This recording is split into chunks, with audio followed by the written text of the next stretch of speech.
The other big story this Friday morning, apart from central bank communication, is HUL. HUL open offer is over, and after the open offer, Unilever's total equity in the company will go up by 16% to 68%, which is not bad.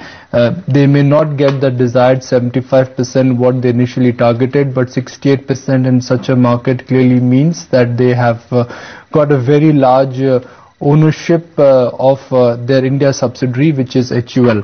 But now that the open offer is out, what will dictate the stock in the near term? Core fundamentals or lack of liquidity? To understand that, let's bring on board Nikhil Vora, Managing Director with IDFC Securities. Nikhil, good morning. Good to have you back on ET now.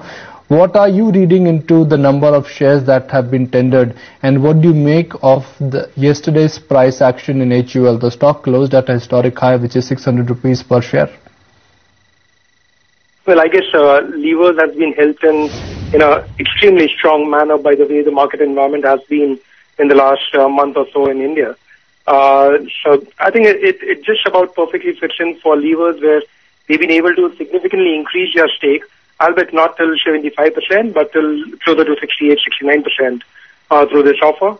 It also ensures that there is still enough appetite left for levers, and thereby on the stock price of levers. So my sense is that, as we get into a possibly a weak earnings calendar for levers, the stock price is likely to remain insulated, given the fact that there still seems to be a fair bit of appetite for investors in levers, as also the fact that most investors seem to believe that, in an uncertain market environment, this is a fairly decent safety net to look at. Nikhil, hi, morning. In the coming weeks, where do you see the Unilever stock heading then? It's something which I normally desist from answering, but my gut is that for once, technicals might overlook fundamentals in this case in the near term. The fact that, a lot of the existing shareholders who have held on to the stock and not tendered in the open offer, for them, the liquidity has been sucked out of the system, and even a 0.5% to 1% incremental shareholding in levers could actually take the stock up much higher from the current level. So I think near term, technically, it might look stronger. I do believe even now that operationally this is pretty much the fair price for levers as a stock.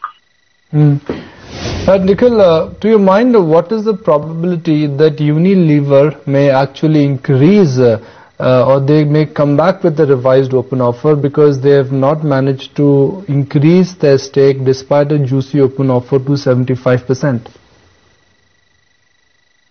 I don't see Unilever increasing the price offering to hit the 75% limit that they can potentially go to.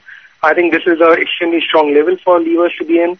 It comes at a time when, obviously, for the last few quarters, levers' operating performance has been fairly mediocre, and it comes on the back of royalty increase, which they also did last quarter. So my sense is this is among the weaker periods for Unilever in India, and I would think that it would be extremely challenging if they made an open offer at a revised incremental price again within the next 1 year.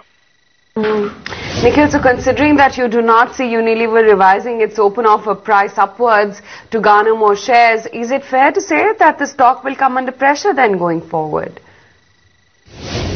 See, the issue is that the fact is that when you take liquidity out of a stock, of a large stock, and you've seen that in consumer stocks specifically, where normally long-only investors very, very rarely sell down a consumer stock. You've seen that in GSA consumers also, where the stock has literally moved up by 70-80% post-open offer price. So my sense is that, for the existing investors, there's no real need to sell down. Anyone who wanted to sell down levers would have done that through the open offer or through the period of the open offer. So if there is no real desperate sellers in the market right now, it seems improbable that the stock will really collapse out from current levels.